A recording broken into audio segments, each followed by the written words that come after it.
Oltre 20.000 casi nelle 24 ore, 21.056 per l'esattezza, con Verona e Treviso sopra i 4.000. Omicron corre in Veneto segnando al rientro dall'Epifania un nuovo record, complici feste in famiglia e veglioni. Il picco maggiore che abbiamo raggiunto da inizio pandemia, insomma, sappiamo che il numero dei positivi con questa variante Omicron è un numero in continua crescita, a parte i giorni festivi in cui c'è un calo fisiologico. Tutto sommato la parte ospedaliera continua a tenere. 209 ricoveri in terapia intensiva, 1518 in area non critica. Questo significa in termini di colorazione che il Veneto rimane giallo, per quanto è difficile prevederlo. Al di là dei colori resta però il problema del tracciamento, definitivamente saltato. Ci aspettano delle settimane molto intense.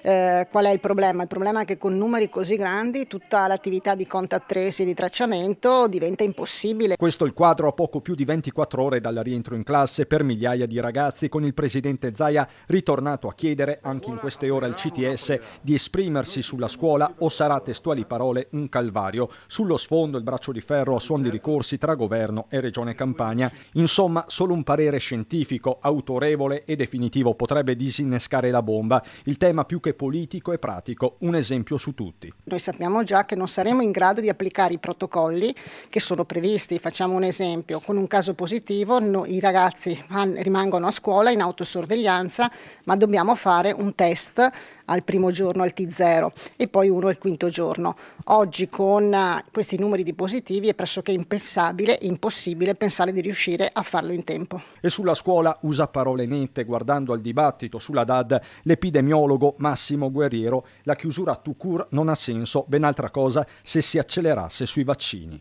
Ora, tenere chiuse le scuole per non far nulla non serve a niente, non servirebbe a nulla. Se invece, non so, mi dicessero teniamo chiuse le scuole per 3 settimane perché vogliamo vaccinare tutti gli studenti in tempo record, allora questa potrebbe essere una misura di rilievo.